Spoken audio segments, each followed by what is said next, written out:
उनमें valence shell electron pair repulsion model भी है, उनमें वैलेंस बॉन्ड थ्योरी भी है और मॉलिक्यूलर ऑर्बिटल थ्योरी। और अगर हम सिलेबस को देखेंगे, इनका फेडरल टेक्स्ट बुक, उसमें पहला टॉपिक ही यही है बेटा। देखो इसका जो पहला टॉपिक है वो यही है, valence shell electron pair repulsion model. मतलब कोवैलेंट बॉन्ड की जो थ्योरीज हैं उनका बेटा जो पहला टॉपिक है ना वो है valence shell electron pair repulsion model. वो ही इसको पहले डिस्क्राइब किया गया है इसके अंदर, ठीक है। हालांकि पहले हमने तो वही स्टार्ट किया था कि भाई कोवैलेंट बॉन्ड होता क्या है, उसके बाद आयनिक बॉन्ड, फिर covalent bond, coordinate covalent bond, आयनिक कैरेक्टर, बॉन्ड एनर्जी। ये टॉपिक इसलिए पढ़ाए थे कि आप लोगों का थोड़ा जो कंसेप्ट है, बेसिक कंसेप्ट क्लियर हो जाए। उसके बाद इस टॉपिक पे आएंगे क्योंकि ये टॉपिक थोड़ा डीप में आ जाता है, जो valence shell electron pair repulsion model है, वैलेंस बॉन्ड थ्योरी है या मॉलिक्यूलर ऑर्बिटल थ्योरी है, जो डिफरेंट थ्योरीज हैं।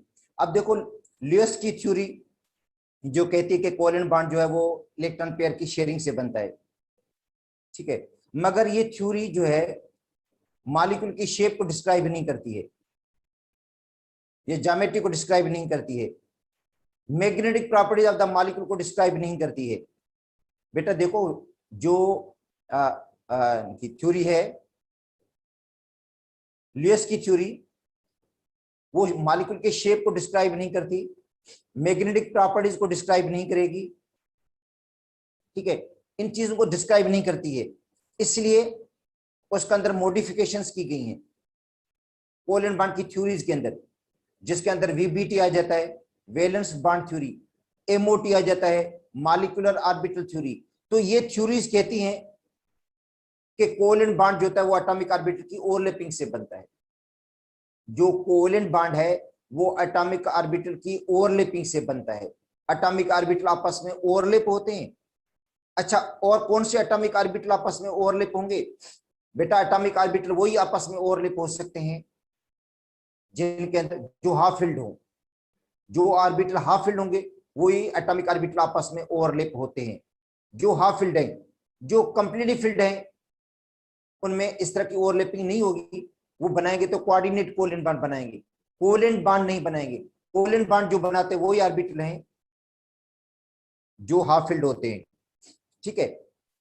जैसे एस एस की ओवरलैपिंग हो गई हाइड्रोजन मॉलिक्यूल के अंदर, एक हाइड्रोजन का भी एस ऑर्बिटल है वो भी हाफ फिल्ड है, दूसरे हाइड्रोजन का भी एस ऑर्बिटल है वो भी हाफ फिल्ड है, एस एस ओवरलैपिंग हो जाती है, ठीक है। अगर ओवरलैपिंग लीनियर है, अगर ओवरलैपिंग लीनियर हो रही है तो बनेगा sigma bond, S S overlapping से सिग्मा बॉन्ड बनता है।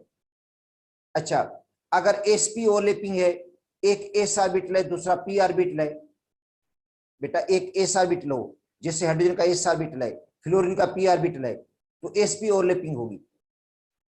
अच्छा, हाइड्रोजन का जो वैलेंस शेल है वो 1s1 है, और जो फ्लोरीन है उसका वैलेंस शेल जो इलेक्ट्रॉन्स है वो पी में जाते हैं, 2p5 है, तो उसमें px भी फिल्ड होगा, py भी फिल्ड होगा, और pz में एक इलेक्ट्रॉन होगा, वही बॉन्ड बनाएगा एस के साथ, sp ओवरलैपिंग होगी और ये लीनियर ओवरलैपिंग होगी और बनेगा सिग्मा बॉन्ड। चलो मैं आगे आपको बता दूंगा, वैसे आपको ब्रीफली बता रहा था ये। अच्छा, उसके बाद फ्लोरीन के मॉलिक्यूल में, फ्लोरीन का जो मॉलिक्यूल है F2 में pp ओवरलैपिंग होती है बेटा, p ऑर्बिटल p के साथ ओवरलैप होता है, ठीक है। तो अगर एटॉमिक ऑर्बिटल एस के साथ ओवरलैप हो, एस पी के साथ ओवरलैप हो या पी के साथ ओवरलैप हो, अगर उनकी ओवरलैपिंग लीनियर है तो बनेगा सिग्मा बॉन्ड। डायरेक्टली कभी भी पाई बॉन्ड नहीं बनता, पाई बॉन्ड बनता है पीपी ओवरलैपिंग से। बेटा पाई बॉन्ड पीपी ओवरलैपिंग से बनेगा उस सूरत में जब सिग्मा बॉन्ड पहले बन चुका हो, पीपी ओवरलैपिंग से पहले सिग्मा बॉन्ड बन चुका हो, उसके बाद ही पाई बॉन्ड बन सकता है। और दूसरी बात यह कि पाई बॉन्ड तब बनेगा जब पी में 4 इलेक्ट्रॉन्स होंगे और पी के 2 ऑर्बिटल जो होंगे हाफ फिल्ड होंगे, जैसे ऑक्सीजन में है, ऑक्सीजन के पी में 4 इलेक्ट्रॉन्स हैं और 2 ऑर्बिटल उसके हाफ फिल्ड है। एक हाफ फिल्ड ऑर्बिटल अगर सिग्मा बॉन्ड बनाएगा लीनियर ओवरलैपिंग से, तो दूसरा हाफ ऑर्बिटल जो होता है ना इसका हाफ फिल्ड ऑर्बिटल, वो पैरेलल ओवरलैपिंग से पाई बॉन्ड बना लेगा। नाइट्रोजन में क्योंकि पी में 3 इलेक्ट्रॉन्स होते हैं, px भी हाफ फिल्ड है, py भी हाफ फिल्ड है, pz भी हाफ फिल्ड है।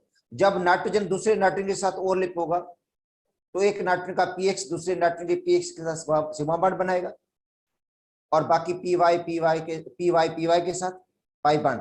पीजेड पीजेड के साथ पाई बॉन्ड बनेगा, पैरेलल ओवरलैपिंग होगी। चलो हम ये आगे पढ़ना है हमने आगे वैलेंस बॉन्ड थ्योरी में और मॉलिक्यूलर ऑर्बिटल थ्योरी में। ठीक है बेटा, तो ये कोवैलेंट बॉन्ड का नया कंसेप्ट है भाई, कोवैलेंट बॉन्ड ओवरलैपिंग से बनता है। अब आते हैं शेप ऑफ द मॉलिक्यूल। बेटा मॉलिक्यूल का शेप, जो valence shell electron pair repulsion model है बेटा, जो पहला टॉपिक है valence shell electron pair repulsion model, ये आपको बताएगा शेप ऑफ द मॉलिक्यूल। ये जो valence shell electron pair repulsion model है, ठीक है, ये आपको बताएगा किसके बारे में, मॉलिक्यूल के शेप के बारे में। जो मॉलिक्यूल का शेप है कि भाई मॉलिक्यूल का शेप लीनियर होगा, मॉलिक्यूल का शेप प्लेनर ट्राइगोनल होगा, मॉलिक्यूलर का शेप टेट्राहेड्रल होगा, ट्राइगोनल पैरामेट्रल होगा, एंगुलर बेंट होगा, ठीक है, ट्राइगोनल बाय पैरामेट्रल होगा या ऑक्टाहेड्रल होगा। ये बेटा पता चलता है किससे, valence shell electron pair repulsion model से। देखो valence shell electron pair repulsion model से इन चीजों का पता चलता है शेप ऑफ द मॉलिक्यूल का।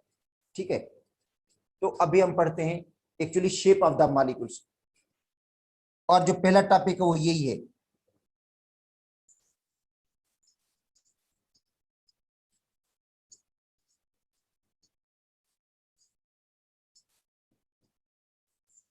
तो बेटा मॉलिक्यूल का शेप देखो, मॉलिक्यूल का जो सिंपल मॉलिक्यूल्स हैं जो हम पढ़ते हैं सिंपली मॉलिक्यूल हैं, सिंपल मॉलिक्यूल का शेप दो मॉडल पे एक्चुअली डिपेंड करता है। एक valence shell electron pair repulsion model पे, दूसरा हाइब्रिड ऑर्बिटल मॉडल पे, हाइब्रिडेशन पे, वो भी हमने पढ़ना है। ठीक है, क्योंकि अगर हाइब्रिडेशन एसपी है तो लीनियर शेप होता है, sp2 है तो प्लेनर ट्राइगोनल शेप होता है। ठीक है, अगर sp3 है तो टेट्राहेड्रल शेप होता है, और sp3d है तो ट्राइगोनल बाइपैरामिडल होगा, sp3d2 है तो ऑक्टाहेड्रल होगा। तो मतलब मॉलिक्यूल का जो शेप है वो बेटा दो मॉडल पे डिपेंड करता है, एक valence shell electron pair repulsion model पे और दूसरा हाइब्रिड ऑर्बिटल मॉडल के हिसाब से उस पर डिपेंड करता है सिंपल मॉलिक्यूल का शेप। ठीक है, तो जो शेप ऑफ द मॉलिक्यूल है इसका जो कंसेप्ट है, एक तो बताता है valence shell electron pair repulsion model VSEPR, और ये दिया था 1940 के अंदर सिजविक और पाउल ने।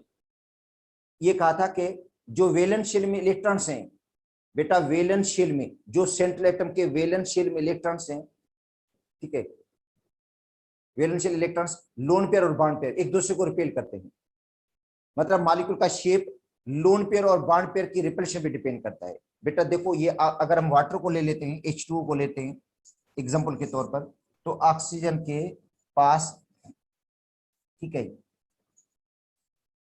ये लोन पेयर है दो और ये दो बॉन्ड पेयर हैं।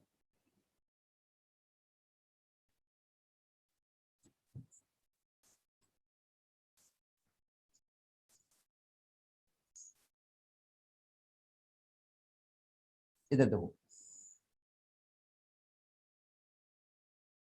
इसको हम कहते हैं लोन पेयर।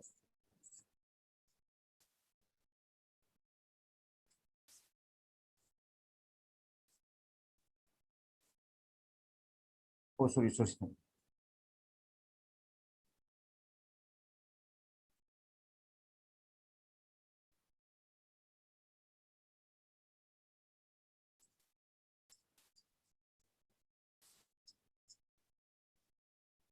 शेड पेयर या बॉन्ड पेयर, और ये भी क्या है, बॉन्ड पेयर है, और ये लोन पेयर।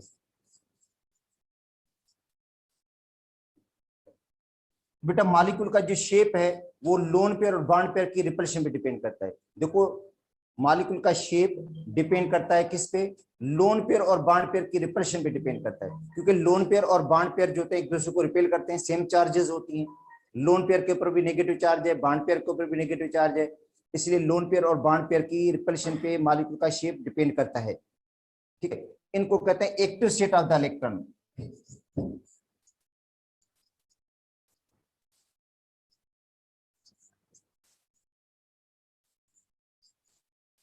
इसको भी क्या बोलेंगे हम, एक्टिव स्टेट ऑफ इलेक्ट्रॉन।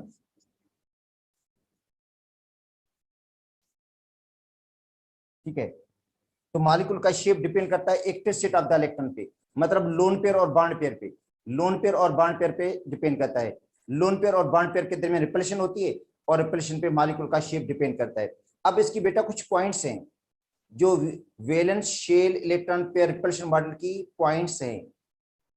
ठीक है, पहली पॉइंट ये है कि वैलेंस शेल में जो सेंट्रल एटम का वैलेंस शेल है उसके गिर्द जो बॉन्ड पेयर और लोन पेयर हैं एक दूसरे को रिपेल करते हैं। पहली पॉइंट क्या है कि वैलेंस शेल, सेंट्रल एटम के वैलेंस शेल में, ये सेंट्रल एटम है, उसके वैलेंस शेल में जो बॉन्ड पेयर होते हैं और लोन पेयर होते हैं एक दूसरे को रिपेल करते हैं। ठीक है, तो अब क्या होगा फिर, इनकी रिपल्शन को मिनिमाइज करने के लिए क्या करना पड़ेगा, हमें इनको ज्यादा से ज्यादा डिस्टेंस पे रखना पड़ेगा। मतलब लोन पेयर और बॉन्ड पेयर को इस तरह अरेंज करें, लोन पेयर को और बॉन्ड पेयर को आपने अरेंज करना है इस तरह कि इनके दरमियान डिस्टेंस ज्यादा से ज्यादा और रिपल्शन कम से कम हो। पहली पॉइंट देखो बेटा, पहली पॉइंट ये है कि लोन पेयर और बॉन्ड पेयर एक दूसरे को रिपेल करते हैं सेम चार्जेस की वजह से, इसलिए उनको अरेंज करना है आपने इस तरीके से कि उनके दरमियान डिस्टेंस ज्यादा से ज्यादा हो और रिपल्शन कम से कम हो। डिस्टेंस ज्यादा से ज्यादा, रिपल्शन कम से कम हो, इस तरह आपको अरेंज करना है। उन लोन पेयर और बॉन्ड पेयर को इस तरह आपने अरेंज करना है कि डिस्टेंस ज्यादा से ज्यादा, रिपल्शन कम से कम हो। पहली पॉइंट। दूसरी पॉइंट, लोन पेयर और बॉन्ड पेयर के दरमियान रिपल्शन एक जैसी नहीं होती बेटा। लोन पेयर और बॉन्ड पेयर में रिपल्शन एक जैसी नहीं होती है। ठीक है, लोन पेयर को ज्यादा रिपेल करता है बेटा। देखो लोन पेयर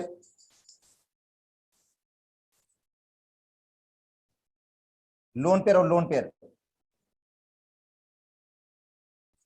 लोन पेयर, ये लोन पेयर रिपल्शन ज्यादा है। उसके बाद है लोन पेयर और बॉन्ड पेयर की रिपल्शन, उसके बाद है बॉन्ड पेयर और बॉन्ड पेयर की रिपल्शन। बेटा ये लोन पेयर है, शॉर्ट फॉर्म में लिखा है। लोन पेयर की रिपल्शन ज्यादा होगी, एक लोन पेयर दूसरे लोन पेयर को ज्यादा रिपेल करता है। इसका मतलब है लोन पेयर के दरमियान डिस्टेंस बढ़ जाएगा। ठीक है, उसके बाद रिपल्शन किसके दरमियान है, लोन पेयर बॉन्ड पेयर के दरमियान। तो बेटा ये देखो, ये लोन पेयर के दरमियान रिपल्शन, एक लोन पेयर दूसरे लोन पेयर को रिपेल करेगा, लोन पेयर बॉन्ड पेयर को रिपेल करेगा, और कम से कम रिपल्शन होगी बॉन्ड पेयर और बॉन्ड पेयर के दरमियान। तो ये रिपल्शन का ऑर्डर है।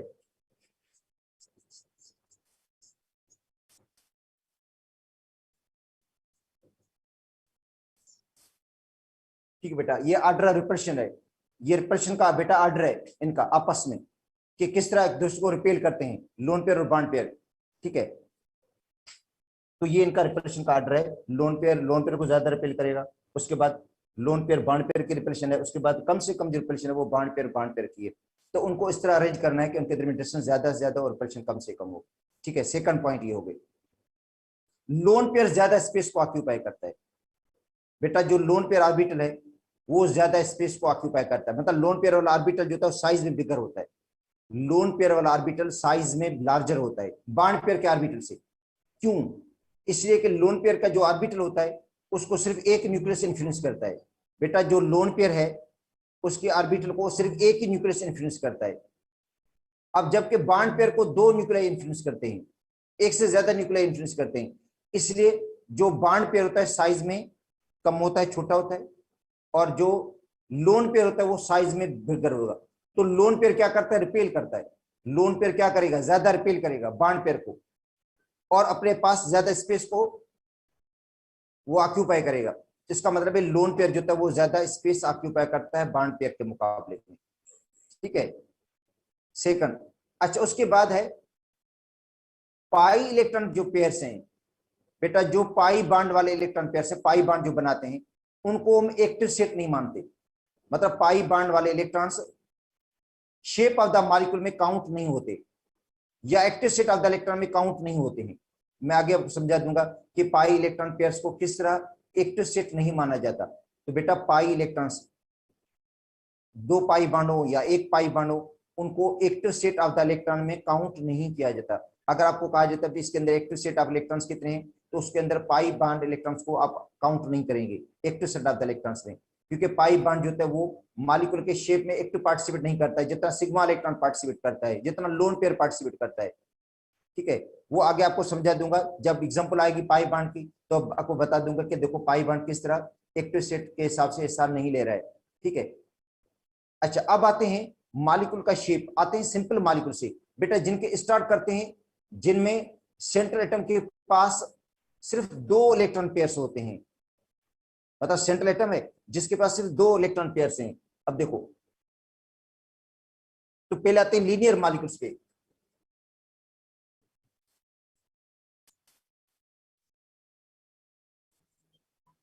बेटा जिनका लीनियर स्ट्रक्चर होता है,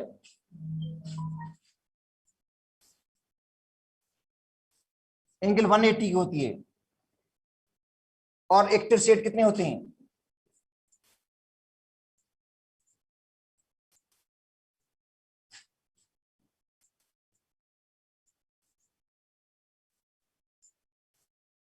to active state of electron.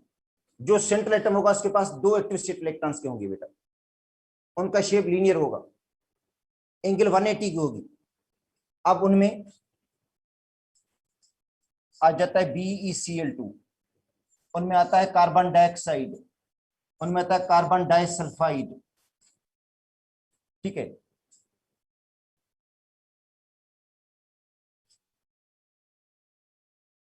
NO2 plus,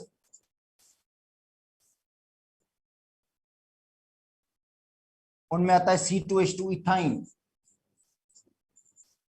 बेटा इन सब मॉलिक्यूल्स का स्ट्रक्चर लीनियर होता है।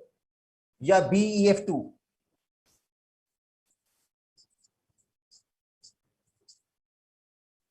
इन सब का स्ट्रक्चर क्या होगा? लीनियर होगा, और एंगल 180 की एंगल होगी, और 2 एक्टिव स्टेट इलेक्ट्रॉन्स के होंगे। देखो Be को देख लो, Be बेरिलियम, बेरिलियम के पास बेटा 2 इलेक्ट्रॉन्स होते हैं। अगर आप बेरिलियम की इलेक्ट्रॉनिक कॉन्फ़िगरेशन करेंगे तो 1s2 2s2, तो जो वैलेंस शेल उसके पास 2 इलेक्ट्रॉन्स हैं। बेटा वैलेंस शेल में इलेक्ट्रॉन्स कितने हैं? 2 हैं बेरिलियम के पास। ठीक है, तो अब देखो बेरिलियम के पास 2 इलेक्ट्रॉन्स वैलेंस शेल में, और दोनों इलेक्ट्रॉन पेयर्ड भी हैं। दोनों इलेक्ट्रॉन क्या है? पेयर्ड हैं। तो पेयर्ड इलेक्ट्रॉन कभी बॉन्ड नहीं बनाएंगे, तो बेरिलियम को क्या की दी जाती है? हीट दी जाती है। हीट देने से क्या होगा? जो इलेक्ट्रॉन से आगे प्रोमोट हो जाएगा, 1s2 2s1 2px1, तो अनपेयर्ड 2 हो गए। बेटा एक्साइटेड स्टेट में कॉन्फ़िगरेशन है बेरिलियम की, ये बेरिलियम की है एक्साइटेड स्टेट में इलेक्ट्रॉनिक कॉन्फ़िगरेशन, ये बेरिलियम की एक्साइटेड स्टेट में इलेक्ट्रॉनिक कॉन्फ़िगरेशन है। ठीक है, कि बेरिलियम को जब भी किसी एलिमेंट के साथ रिएक्शन करवाएंगे, बेरिलियम को हीट दी जाती है, और हीट देने से एक इलेक्ट्रॉन प्रोमोट हो जाता है, किस में चला जाता है? आगे आगे स्लाइटली हाई एनर्जी में चला जाता है, जिसको कहते हैं एक्साइटेड स्टेट। तो ये बेटा एक्साइटेड स्टेट है कॉन्फ़िगरेशन। अब देखो अनपेयर्ड 2 हो गए, 2 इलेक्ट्रॉन अनपेयर्ड है। अब आता है क्लोरीन, और क्लोरीन की जो इलेक्ट्रॉनिक कॉन्फ़िगरेशन है बेटा, क्लोरीन के पास 7 इलेक्ट्रॉन्स होते हैं। क्लोरीन के पास इलेक्ट्रॉन्स कितने? 7 इलेक्ट्रॉन्स हैं वैलेंस शेल में, 2 4 6 1 7। इधर भी देखो 2 हैं, 4 6 1 7। ठीक है, इसके पास 1 इलेक्ट्रॉन अनपेयर्ड, इसके पास 1 इलेक्ट्रॉन अनपेयर्ड, और ये अनपेयर्ड इलेक्ट्रॉन की शेयरिंग करते हैं। देखो बेटा अनपेयर्ड इलेक्ट्रॉन की शेयरिंग करते हैं, ये इधर शेयरिंग हो गई, यहाँ पे शेयरिंग हो गई। ठीक है, अब बेरिलियम का शेल तो कंप्लीट हुआ नहीं, बेरिलियम इलेक्ट्रॉन डेफिशिएंट है, बेरिलियम इलेक्ट्रॉन डेफिशिएंट है, इनकम्प्लीट ऑक्टेट है इसका। मगर देखो बेरिलियम के पास एक्टिव स्टेट कितने हैं? 2 हैं बेटा, 2 बॉन्ड पेयर हैं बेरिलियम के पास, 2 बॉन्ड पेयर हैं। ये बेटा एक्टिव स्टेट हो गया,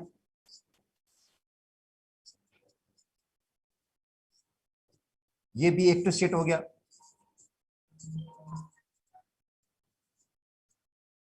या बॉन्ड पेयर हो गया, और ये बॉन्ड पेयर हो गया।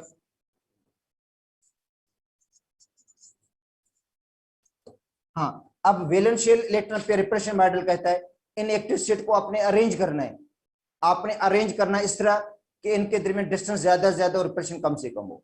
बेटा ये दो बॉन्ड पेयर हैं, उनको आपने अरेंज ऐसे करना है कि इनके दरमियान डिस्टेंस ज्यादा से ज्यादा और रिपल्शन कम से कम हो। ये valence shell electron pair repulsion model का पॉइंट है कि भाई जो सेंट्रल एटम के गिर्द बॉन्ड पेयर या लोन पेयर हो, उनको आपने अरेंज करना है, इस तरीके से अरेंज करना है कि उनके दरमियान डिस्टेंस ज्यादा से ज्यादा रिपल्शन कम से कम हो। तो जो बेरियम क्लोराइड है तो Be, ठीक है, एक बॉन्ड यहां पे बनेगा क्लोरीन का और एक बॉन्ड यहां पे बन जाएगा क्लोरीन का, बस बेटा एक सिंगल बॉन्ड इधर बनेगा, एक सिंगल बॉन्ड, तो लीनियर स्ट्रक्चर बन जाएगा। आपको इनको अरेंज करना है, अरेंज करना है, देखो इस तरीके से अरेंज करना है कि इनके दरमियान डिस्टेंस ज्यादा से ज्यादा हो। ठीक है, तो अब देखो यहां से डिस्टेंस और ये डिस्टेंस बराबर है, ठीक है, और एंगल कितने की बन रही है बेटा, 180 की एंगल बन रही है। एंगल कितने की बन रही है, 180 की एंगल बन रही है। ठीक है, तो लीनियर स्ट्रक्चर हो जाएगा। तो याद कर लो, जिन कंपाउंड्स में सेंट्रल एटम के गिर्द दो बॉन्ड पेयर हों तो उनका स्ट्रक्चर क्या होगा, लीनियर होगा। उनका स्ट्रक्चर क्या होगा बेटा, लीनियर होता है। ठीक है, अब आते हैं, अब कार्बन डाइऑक्साइड को देख लो। तो कार्बन डाइऑक्साइड में आपको पहले बता देता हूं कि डबल बॉन्ड होता है कार्बन डाइऑक्साइड में, बेटा इस तरह होता है। कार्बन डाइऑक्साइड स्ट्रक्चर पढ़कर आए थे पहले भी हम, कार्बन डाइऑक्साइड का स्ट्रक्चर ऐसा होता है, दो डबल बॉन्ड्स हैं। हाँ, उनमें पाई इलेक्ट्रॉन्स को तो काउंट ही नहीं करते हम बेटा, पाई इलेक्ट्रॉन को काउंट नहीं करेंगे। ये जो पाई बॉन्ड है ना, इसको काउंट नहीं करेंगे।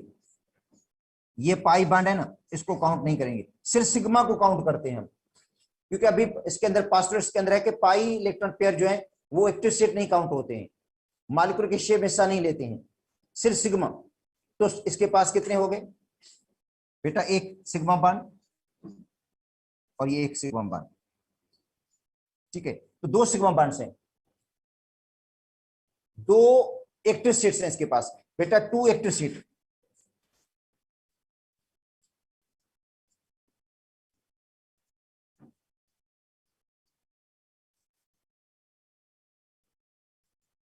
इलेक्ट्रॉन, अगर आपको पूछा जाए कार्बन डाइऑक्साइड एक्टिव स्टेट कितने हैं, दो हैं जो शेप में हिस्सा लेते हैं बेटा, वो दोनों सिग्मा हैं, एक ये सिग्मा बॉन्ड और ये दूसरा सिग्मा बॉन्ड।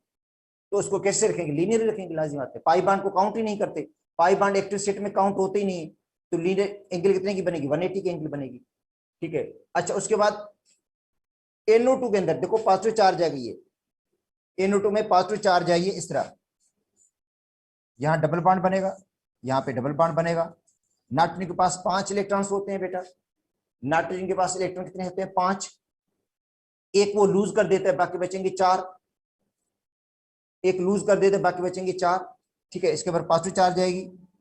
ठीक है, अब बताओ इसमें ये पाई बॉन्ड, ये पाई बॉन्ड, ये काउंट ही नहीं होगा, ये पाई बॉन्ड तो काउंट होगा भी नहीं, सिर्फ सिग्मा इलेक्ट्रॉन को काउंट करते तो लीनियर स्ट्रक्चर बन जाता है इसका, NO2 का। अब एसिड लाइन को देख लो,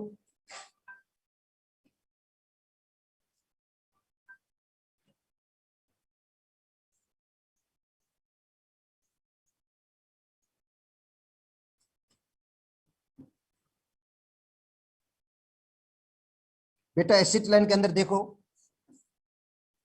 इथेन के अंदर 2 पाई बॉन्ड्स हैं, carbon carbon triple bond 2 pi bond है, ट्रिपल बॉन्ड के अंदर बेटा 2 पाई बॉन्ड है, काउंट ही नहीं होंगे, एक्टिव स्टेट आधा इलेक्ट्रॉन से। ठीक है, अब इस कार्बन के पास एक्टिव स्टेट कितने हो गए, 2 हो गए, तो लीनियर होगा। बेटा ये कार्बन है, ये भी सेंटर है, ये भी सेंटर है, तो इस सेंटर के पास कितने एक्टिव स्टेट हो गए, 2 हो गए, एक सिग्मा बॉन्ड, एक सिग्मा बॉन्ड, और इसके पास भी एक्टिव स्टेट 2 हो गए, तो इसका मतलब इसका स्ट्रक्चर क्या होगा, लीनियर होगा बेटा, लीनियर स्ट्रक्चर होगा। अगर आप एसिड लाइन के अंदर हर कार्बन के पास एक्टिव स्टेट पूछेंगे तो 2 होंगे बेटा, हर कार्बन के पास एक्टिव स्टेट 2 हैं, जो सिग्मा बॉन्ड बना रहे हैं वो, ये एक सिग्मा बॉन्ड बन रहा है, दूसरा ये सिग्मा बॉन्ड, इसके पास एक सिग्मा बॉन्ड ये बन रहा है, दूसरा ये सिग्मा बॉन्ड बन रहा है, तो इसका मतलब है इसका स्ट्रक्चर लीनियर होगा। एंगल 180 की बनेगी, एंगल कितने की बनेगी, वो सबके अंदर 180 की एंगल बनती है। ठीक है, तो बेटा ये ऐसे आपको मॉलिक्यूल्स मैंने लिखवाए हैं जिनके पास 2 एक्टिव स्टेट्स ऑफ इलेक्ट्रॉन्स हैं सेंट्रल एटम के पास। ठीक है, अगर डबल बॉन्ड है तो डबल बॉन्ड में पाई इलेक्ट्रॉन को काउंट ही नहीं करते, सिर्फ सिग्मा को काउंट करते हैं, इस हिसाब से इसके पास भी दो एक्टिव सेट हो जाएंगे, इसके पास भी दो एक्टिव सेट हो जाएंगे, तो लीनियर हो जाएगी स्ट्रक्चर। इस कार्बन के पास देखो दो एक्टिव सेट इलेक्ट्रॉन्स के हैं, तो लीनियर हो जाएगी। इसके पास दो एक्टिव सेट है, दोनों सिग्मा बॉन्ड है, तो लीनियर होगा। ठीक है, बाकी कार्बन डाइसल्फाइड में भी ऐसे स्ट्रक्चर है, लीनियर। ठीक है, और BeF2 में भी ऐसे ही होगा, लीनियर। एंगल क्या बनेगी, 180 की एंगल बन जाती है। तो ये है बेटा लीनियर मॉलिक्यूल्स जिनका स्ट्रक्चर लीनियर होता है। ठीक है, अब आते हैं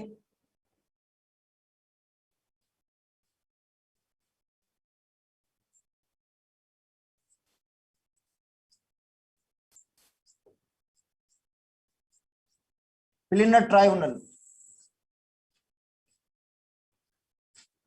बेटा जिनका स्ट्रक्चर प्लेनर ट्राइगोनल होता है, ठीक है, इससे मॉलिक्यूल जिनका स्ट्रक्चर प्लेनर ट्राइगोनल हो। अब उनमें BF3, BCl3, SO3,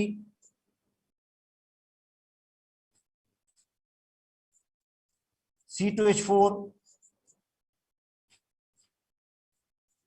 C6H6। ठीक है, इन सब के देखोगे कार्बन के मतलब जो सेंट्रल एटम होगा उसके 3 कार्बन होंगे बेटा। एंगल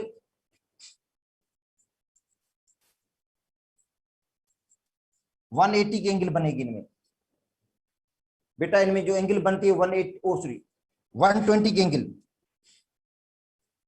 एंगल बनती है 120 की, 120 की एंगल बन जाती है इनके अंदर। ठीक है, इन मॉलिक्यूल्स के अंदर। और 3 एक्टिव सेट्स होंगे इलेक्ट्रॉन्स के सेंट्रल एटम के गिर्द। अब देखो बोरान के पास आखिरी शेल में 3 इलेक्ट्रॉन्स होते हैं बेटा।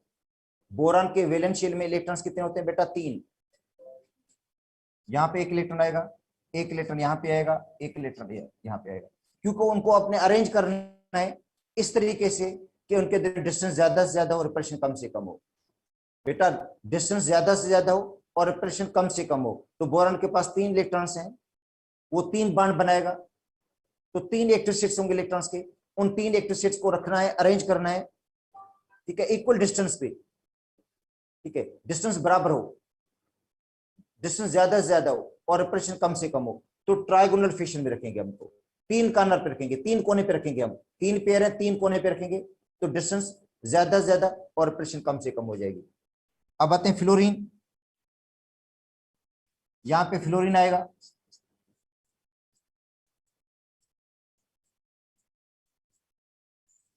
कंप्लीट हो गया इसका शेप। यहां पे फ्लोरीन आएगा,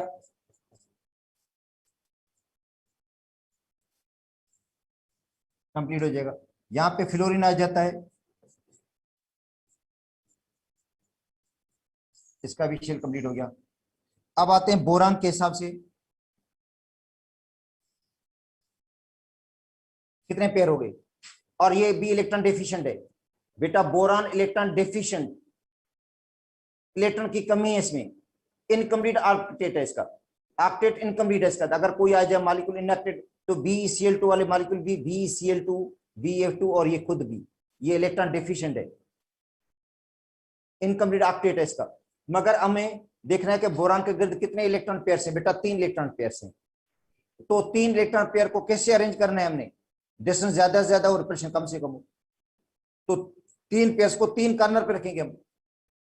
जो 3 पेयर होंगे उनको 3 कॉर्नर पे रखेंगे, एंगल 120 की बन जाएगी और शेप बनेगी प्लेनर ट्राइगोनल, प्लेनर ट्राइगोनल बन जाएगी। तो बेटा इसका स्ट्रक्चर ये बन जाएगा, बोरान, एक फ्लोरीन, यहां पे फ्लोरीन, यहां पे फ्लोरीन।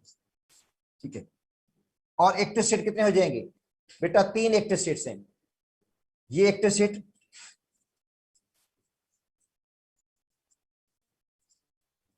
ठीक, और बाकी ये भी एक्टिव सेट, ये भी एक्टिव सेट, तो 3 एक्टिव सेट इलेक्ट्रॉन्स के हैं बेटा, 3 एक्टिव सेट्स इलेक्ट्रॉन्स के हैं, इसको एक्टिव सेट कहा जाता है। अच्छा, तो अब बाकी जो मॉलिक्यूल्स हैं उनका स्ट्रक्चर भी ऐसे ही होगा। अब आ जाए इथीन पे।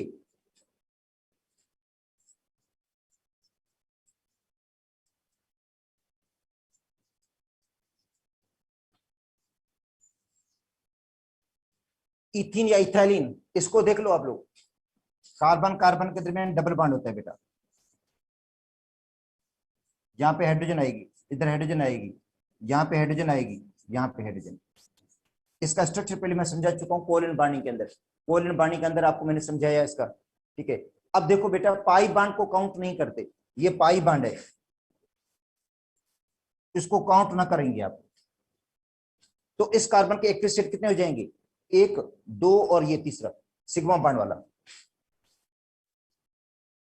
बेटा देखो, इसका एक्टिव स्टेट ये हो गया, ये हो गया, और ये 3 एक्टिव स्टेट हो गए। इस कार्बन के 1 2 3 एक्टिव स्टेट, इसका मतलब है हर कार्बन के 3 एक्टिव स्टेट्स हैं, तो ट्राइगोनल होगा। बेटा एक अकेले एटम के काउंट किए जाएंगे, ये सेंट्रल एटम है, ये भी सेंट्रल एटम है, सेंटर में ये भी है, ये भी है, तो इसके देखो एक एक्टिव स्टेट, ये दूसरा एक्टिव स्टेट, और ये सिग्मा बॉन्ड वाला तीसरा, इसको काउंट करेंगे तो 1 2 और ये तीसरा बीच वाला दोनों का काउंट होगा, तो 3 एक्टिव स्टेट्स हैं, तो एंगल क्या होगी, 120 की एंगल होंगी, प्लेनर ट्राइगोनल स्ट्रक्चर होगा इथीन का, ठीक है। अब आते हैं बेंजीन के हिसाब से, बेंजीन को देख लो।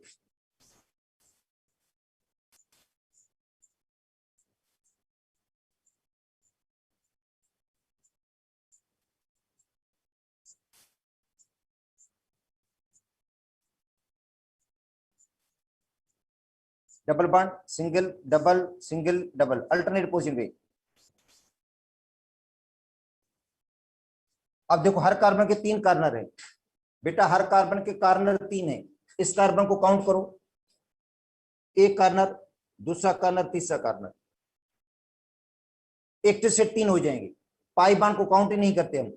इस कार्बन को देखो, 3 सेंटर हैं, इसके 3 कार्नर हैं, इस कार्बन के 3 कार्नर हो गए, 1 2 और तीसरा ये, हर कार्बन के 3 कार्नर हैं, इस कार्बन को काउंट करोगे बेटा, एक कार्नर, ये दूसरा कार्नर, ये इसका तीसरा कार्नर हो गया, इसका मतलब है हर कार्बन के 3 कार्नर हैं, तो प्लेनर ट्राइगोनल स्ट्रक्चर होगा, ठीक है। अब आते हैं SO3 पे, सल्फर ट्राइऑक्साइड पे। तो सल्फर ट्राइऑक्साइड में क्या होता है कि सल्फर के पास 6 इलेक्ट्रॉन्स हैं, इधर देखो 6 इलेक्ट्रॉन्स होते हैं बेटा, 2 इलेक्ट्रॉन अनपेयर्ड हैं, बाकी 2 पेयर्ड हैं। अच्छा, यहां पे ऑक्सीजन आ जाएगा,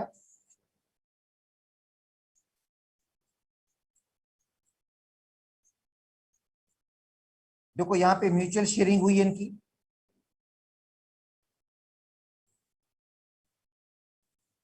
और सल्फर का तो ऑक्टेट पूरा हो गया, 8 पूरे हो गए, ऑक्सीजन के भी ऑक्टेट पूरा हो गया, ये 2 इलेक्ट्रॉन डबल बॉन्ड बनाया उन्होंने, ये बेटा डबल बॉन्ड बनाया उन्होंने, ऑक्टेट पूरा हो गया।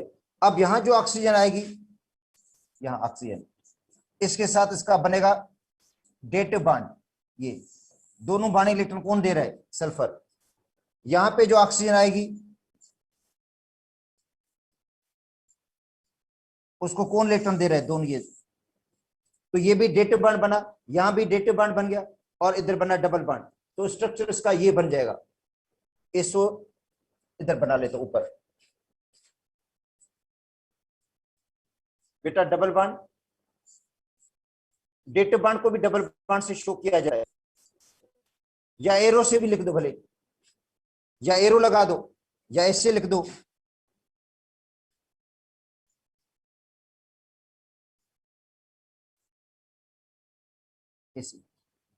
ऐसे भी लिखा जा सकता है, और डेट बॉन्ड को डबल बॉन्ड से भी शो किया जाता है, क्योंकि डेट बॉन्ड के अंदर एक सिग्मा एक पाई बॉन्ड होता है, ठीक है। तो अब बताओ कार्नर कितने हो गए बेटा, 3 कार्नर हो गए, और जो 3 पाई बॉन्ड्स हैं इनको काउंट नहीं करेंगे, तीनों सिग्मा बॉन्ड को काउंट करेंगे, तो प्लेनर ट्राइगोनल स्ट्रक्चर हो जाएगा, तो इसका स्ट्रक्चर हो जाएगा प्लेनर ट्राइगोनल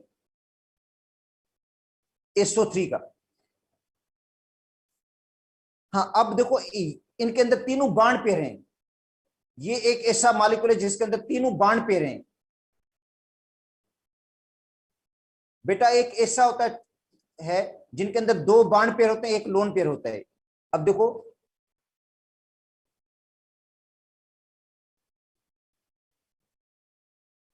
बेटा, एक ऐसा मॉलिक्यूल है, होता है इसके अंदर जिनका स्ट्रक्चर भी उनके अंदर जो अरेंजमेंट ट्राइगोनल होती है, मगर एंगल थोड़ी कम हो जाती है लोन पेयर की वजह से। लोन पेयर एंगल को थोड़ा रिड्यूस कर देता है। अब देखो एक ऐसा मॉलिक्यूल है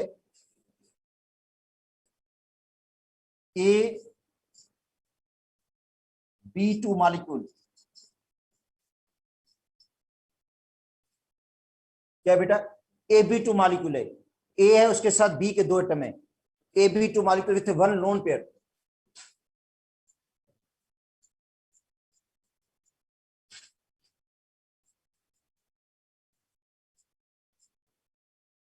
उसके साथ एक लोन पेयर भी होगा। तो अरेंजमेंट उसके अंदर भी ट्राइगोनल होगी, कार्नर उसके भी तीन बनेंगे, मगर लोन पेयर की वजह से एंगल थोड़ी रिड्यूस हो जाएगी उसके अंदर। और प्लेनर ट्राइगोनल के अंदर एंगल 120 की है बेटा। अभी जो हमने पढ़ा था प्लेनर ट्राइगोनल जिसके अंदर एंगल 120 की थी, अब उसमें एंगल 120 से कम हो जाएगी। ठीक है। और जाहिर है उसकी जो प्लेनर ट्राइगोनल ज्योमेट्री भी नहीं बनेगी, उसको कहते हैं एंगुलर या बेंट। उस ज्योमेट्री को क्या कहते हैं? इस मॉलिक्यूल को एंगुलर बेंट कहा जाता है, एंगुलर बेंट। ठीक है बेटा। AB2 molecule with one lone pair, इनको क्या कहेंगे?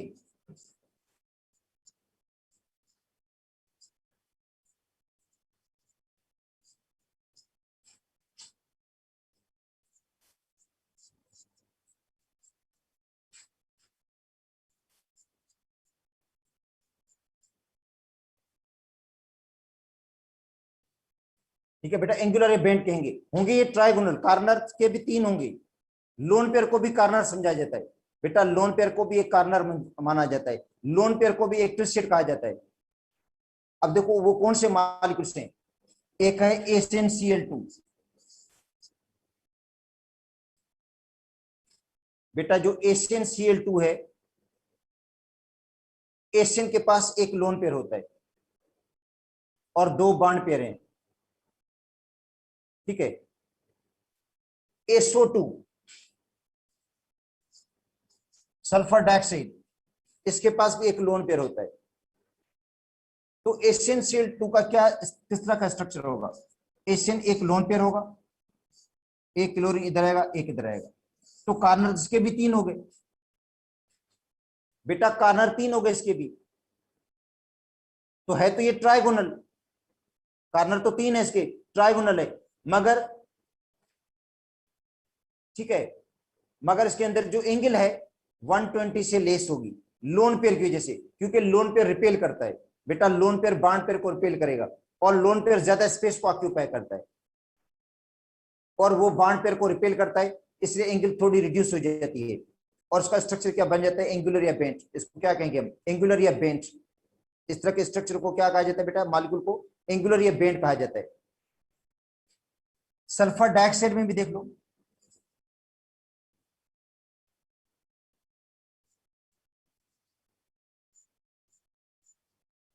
ये दो ऐसा स्ट्रक्चर है, तो इसको कहेंगे एंगुलर या बेंट। एंगुलर या बेंट स्ट्रक्चर कहा जाता है। तो बेटा ये AB2 मॉलिक्यूल है, AB2। ए है उसके साथ बी के दो मतलब सेंट्रल एटम ए है, उसके साथ दो एटम और हैं, और उसके साथ एक लोन पेयर भी है। अब देखो एसिन है, उसके साथ दो क्लोरीन है, एक लोन पेयर। सल्फर डाइऑक्साइड में सल्फर है, दो ऑक्सीजन, एक लोन पेयर है। तो इसको एंगल क्या होगी इसकी? 120 से कम होगी। और ऐसे स्ट्रक्चर को, इस तरह की शेप को क्या कहेंगे हम? एंगुलर या बेंट भी कहा जाता है। ठीक है। तो बेटा ये एक था AB3, एक था बेटा AB3 मॉलिक्यूल।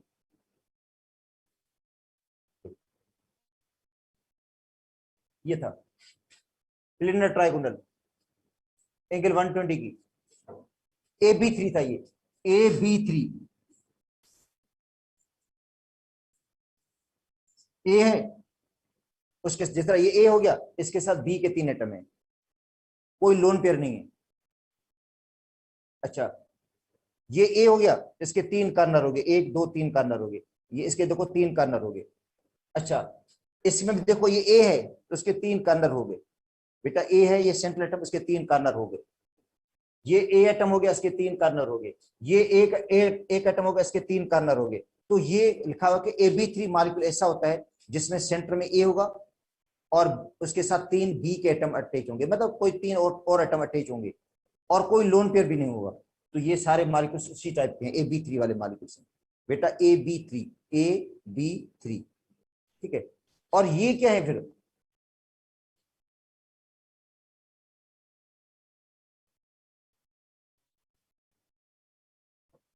ये वाले, ये AB2 मॉलिक्यूल्स हैं, AB2 टाइप के मॉलिक्यूल्स हैं। ए है, उसके साथ बी के 2 एटम है और एक लोन पेयर है। अगर आपको SO2 दिया जाए, ACNCl2 दिया जाए, तो आप कहेंगे इसका स्ट्रक्चर एंगुलर या बेंट है, एंगुलर या बेंट। अच्छा, अब आते हैं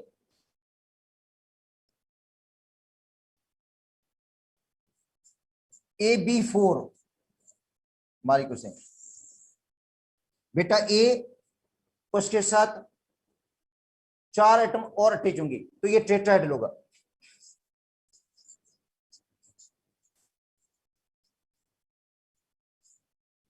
टेट्राहेड्रल होगा और एंगल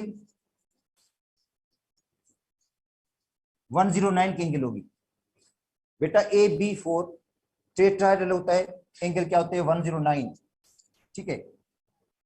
AB4 का मतलब है ए के साथ बी के 4 एटम अटैच होंगे, जैसे CH4, SiH4, CCl4,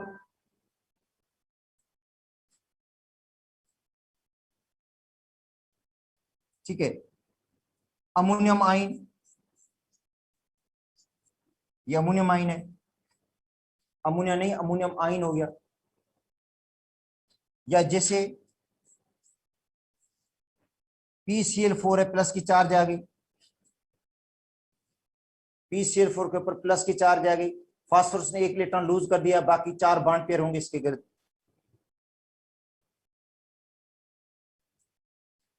ठीक है। तो ये बेटा मॉलिक्यूल क्या हो जाए कहलाते हैं, AB4 कहलाते हैं। अब देखो AB4 में ये ए होगा, यहां पे बी आएगा, यहां पे भी बी आ जाएगा, इधर भी बी आएगा और यहां पे भी बी आ जाएगा। टेट्राहेड्रल स्ट्रक्चर होगा इसका, स्ट्रक्चर टेट्राहेड्रल होगा और एंगल कितने की होगी 109 की एंगल होगी। एंगल जो बनेगी इनके वो 109 की एंगल होती है। अच्छा, अब आते हैं पहले मीथेन पे। अच्छा, मीथेन को देख लो, कार्बन,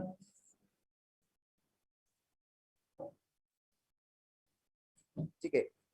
कार्बन के पास इलेक्ट्रॉन्स कितने हो गए बेटा, 4 इलेक्ट्रॉन्स हैं। उन 4 इलेक्ट्रॉन्स को अरेंज करना है, 4 इलेक्ट्रॉन को अरेंज किसके तहत करना है, इलेक्ट्रॉन पेयर रिपल्शन मॉडल के मुताबिक।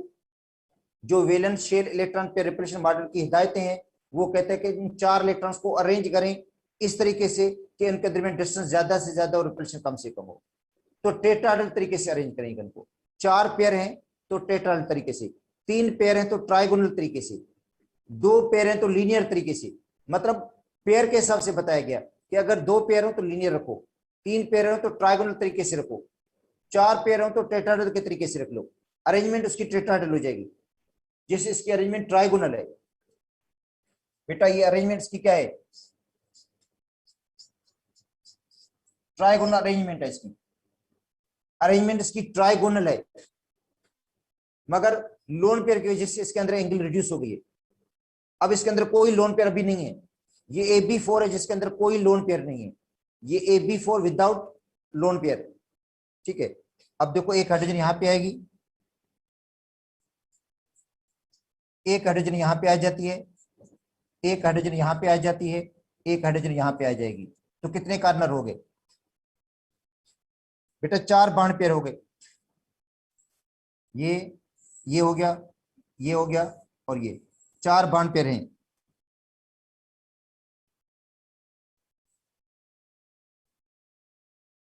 ठीक है, अब उनको किस तरह अरेंज करना है, देखो टेट्राहेड्रल के तरीके से।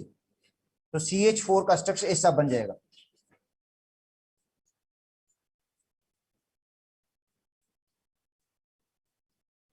ठीक है बेटा, ऐसा स्ट्रक्चर बनेगा और एंगल कितने की बनेगी 109 की। तो ये टेट्राहेड्रल स्ट्रक्चर है।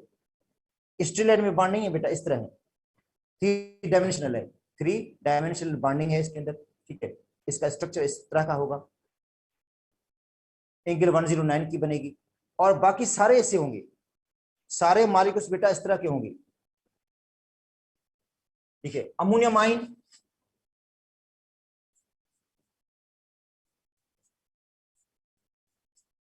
एक डेटिव बॉन्ड बनेगा, सेम बन जाएगा स्ट्रक्चर। CCl4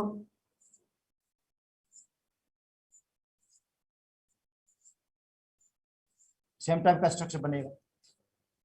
तो ये जितने मॉलिक्यूल्स मैंने लिखे हैं इधर,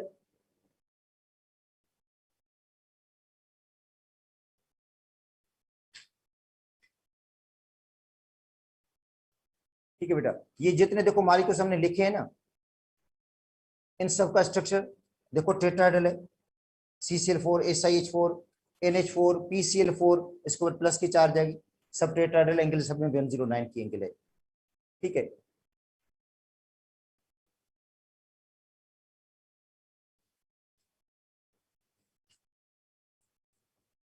तो दोबारा बना लेता हूँ, शायद आगे पेज पर ये लिख दिया मैंने।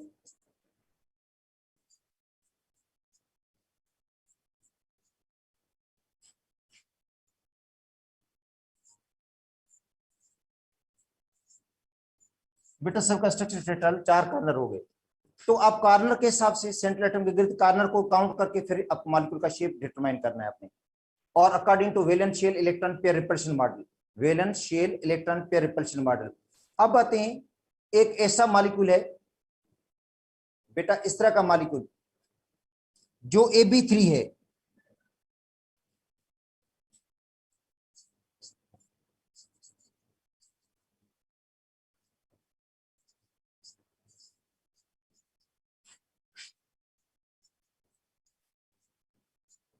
वन लोन पेयर,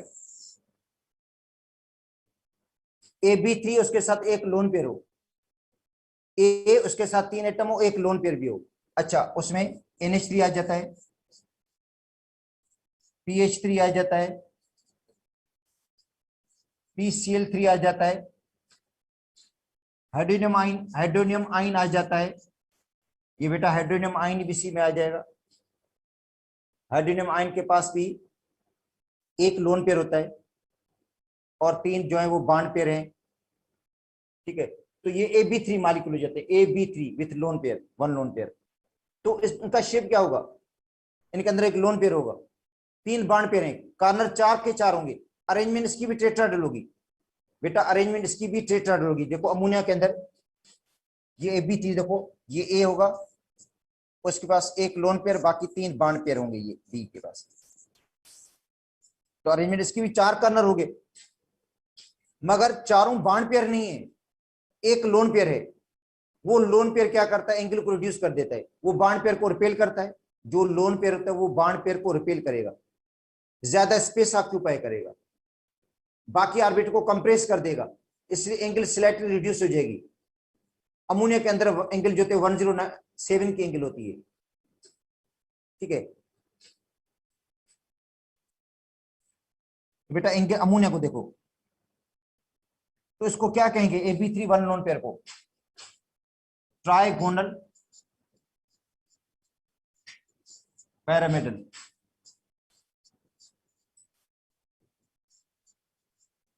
बेटा ट्राइगोनल पैरामिडल कहेंगे इसको, AB3 को और लोन पेयर ए को, AB3 और एक लोन पेयर हो। अमोनिया को देख लो, नाइट्रोजन के पास 5 इलेक्ट्रॉन्स होते हैं। ठीक है, एक हाइड्रोजन यहां पे आएगी, एक हाइड्रोजन यहां पे आ जाती है, एक हाइड्रोजन यहां पे आ जाती है। देखो 3 बॉन्ड पेयर, एक लोन पेयर, एक्टिव सेट 4 हो गए।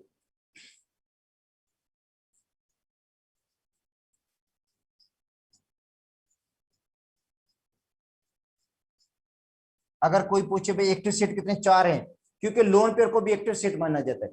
लोन पेयर भी मॉलिक्यूल के शेप में हिस्सा लेता है बेटा। 3 बॉन्ड पेयर, एक लोन पेयर हो गया, तो एक्टिव सेट 4 हो गए।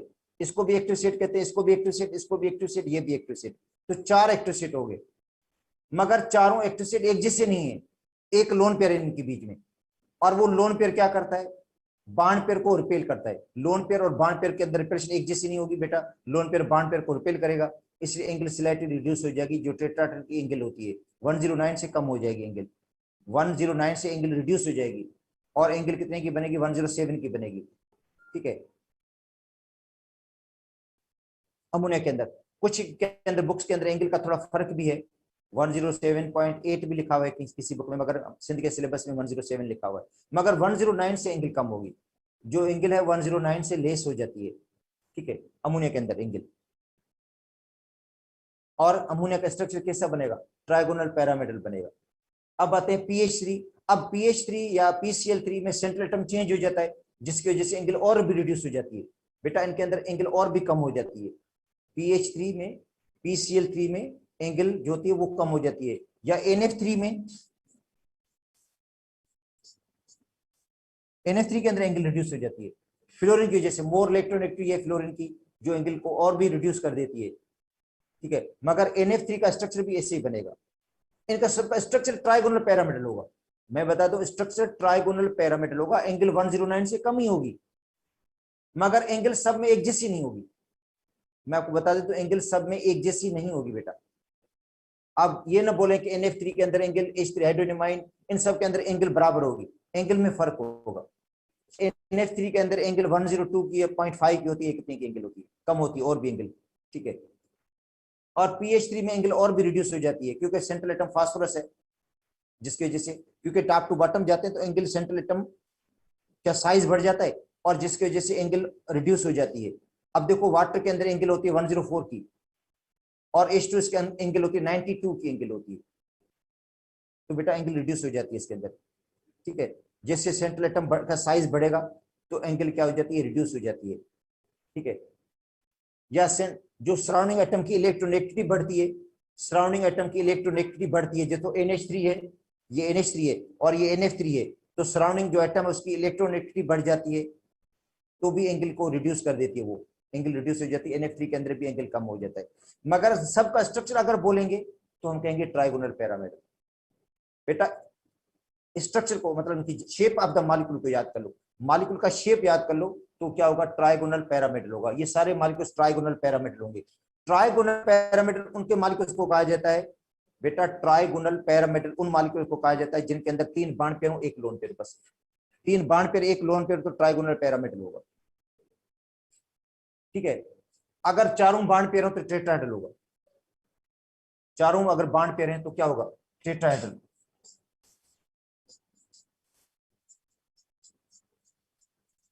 ठीक है, तो ये सारे मॉलिक्यूल्स ऐसे ही होंगे। अब हाइड्रोनियम आयन को देख लो,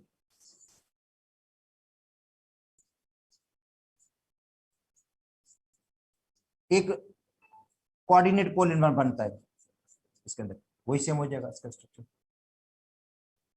ठीक है, इन सब का स्ट्रक्चर एक जैसा होगा। फास्फोरस ट्राइक्लोराइड के अंदर देखो, PCl3 के अंदर देखो, फास्फोरस है 1 लोन पेयर, बाकी 3 बॉन्ड पेयर होंगे। तो बेटा PH3, PCl3, NH3 hydronium ion, इन सब के पास आप देखो सेंट्रल एटम के पास कितने लोन, कितने बाइनरी शेप मॉलिक्यूल का इस पे डिपेंड करता है कि सेंट्रल एटम के पास कितने लोन पेयर और बॉन्ड पेयर हैं। अगर 3 बॉन्ड पेयर है, 1 लोन पेयर है, तो ट्राइगोनल पैरामीटर होगी।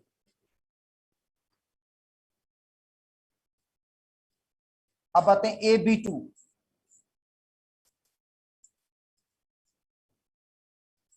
मॉलिक्यूल।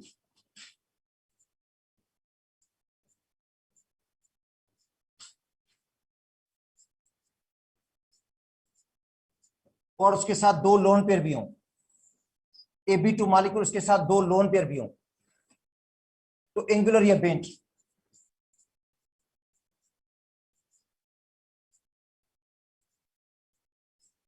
या इसको कहते हैं वी शेप, एंगुलर बेंड या वी शेप। अब एंगुलर बेंड 2 तरह के होते हैं बेटा, एक टेट्राहेड्रल अरेंजमेंट के अंदर होते हैं, इनकी अरेंजमेंट टेट्राहेड्रल होगी।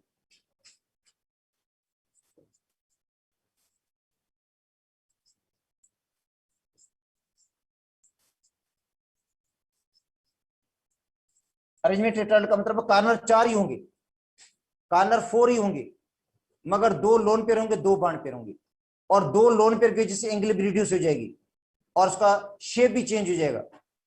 शेप भी बेटा चेंज हो जाता है।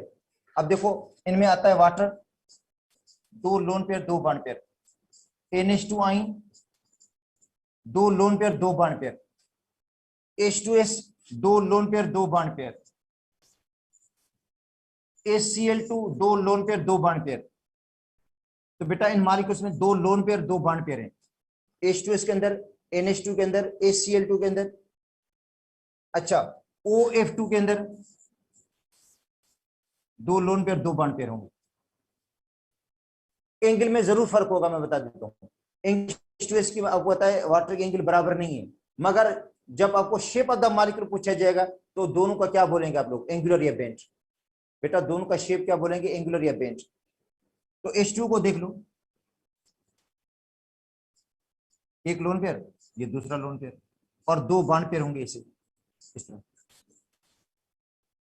2 बॉन्ड बनेंगे, 2 लोन पेयर होंगे, कार्बन 4 हो गए, 4 एक्टिव स्टेट ऑफ इलेक्ट्रॉन।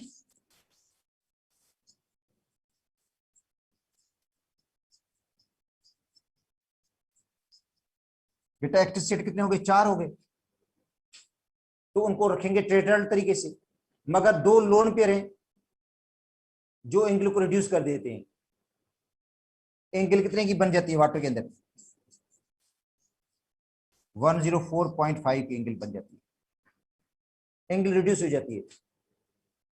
और ये एंगल रिड्यूस क्यों हुई, लोन पेयर की रिपल्शन की वजह से। 2 लोन पेयर हैं वो ज्यादा रिपेल करेंगे, एंगल को और रिड्यूस कर देते हैं। अमोनिया के अंदर 1 लोन पेयर था, इसके अंदर 2 लोन पेयर हैं जो एंगल को रिड्यूस कर देते हैं। अच्छा दूसरी बात है, 2 लोन पेयर के अंदर जो नॉन बॉन्डिंग ऑर्बिटल होंगे उनका साइज बिगर होगा।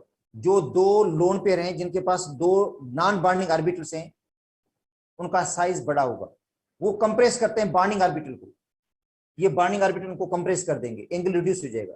तो बेटा जो नॉन बॉन्डिंग ऑर्बिटल्स हैं, लोन पेयर जिनको कहते हैं, इनका साइज बिगर होता है, उनके ऑर्बिटल का साइज बिगर है, उनको एक न्यूक्लियस इन्फ्लुएंस करता है, साइज बिगर है, वो क्या करता है बाकियों को कंप्रेस करता है, इसलिए एंगल रिड्यूस हो जाती है। ठीक है, मगर मैं आपको बता दूं सबके अंदर एंगल एक जैसी नहीं होगी, एंगल डिपेंड करती है सेंट्रल एटम पे, सराउंडिंग एटम पे डिपेंड करती है, सेंट्रल एटम और सराउंडिंग एटम दोनों पे डिपेंड करती है।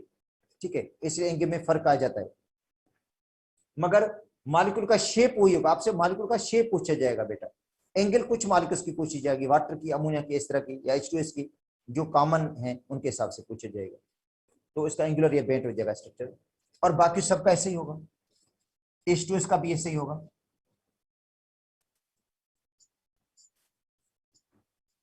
दो लोन पेयर 2 बॉन्ड पेयर है। अच्छा NH2 आयन का भी ऐसा ही होगा, क्योंकि इसने 1 इलेक्ट्रॉन गेन कर दिया नाइट्रोजन ने, नाइट्रोजन के पास 5 इलेक्ट्रॉन्स होते हैं, एक उसने गेन कर दिया, 6 इलेक्ट्रॉन्स हो गए, सेम स्ट्रक्चर बन जाएगा।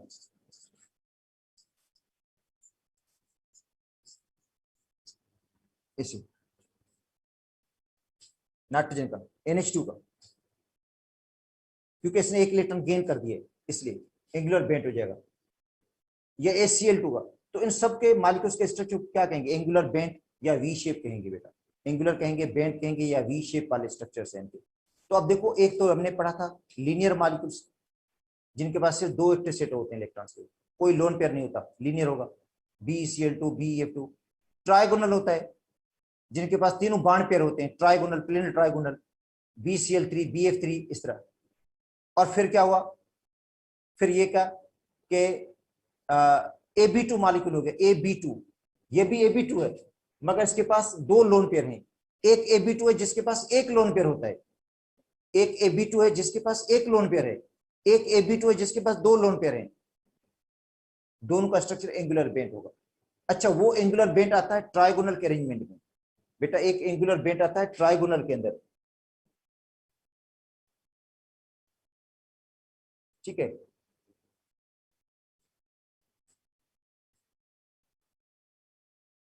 ये B2 विथ 1 लोन पेयर, तो ये ट्राइगोनल अरेंजमेंट है, अरेंजमेंट इसकी ट्राइगोनल होगी।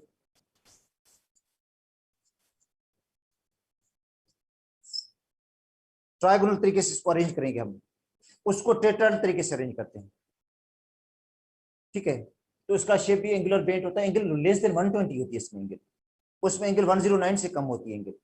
ठीक है, तो ये दोनों, ये भी एंगुलर बेंट कहलाता है, SO2 भी एंगुलर बेंट कहलाता है, HNCl2 भी एंगुलर बेंट कहलाता है, मगर इसकी अरेंजमेंट ट्राइगोनल तरीके से होगी। ठीक है, तो अब टाइम कंप्लीट हो गया बेटा, इंशाल्लाह कल इसको देखेंगे। जिनके पास 5 पेयर होते हैं, 5 इलेक्ट्रॉन पेयर्स और 6 इलेक्ट्रॉन पेयर्स जिनके पास होते हैं।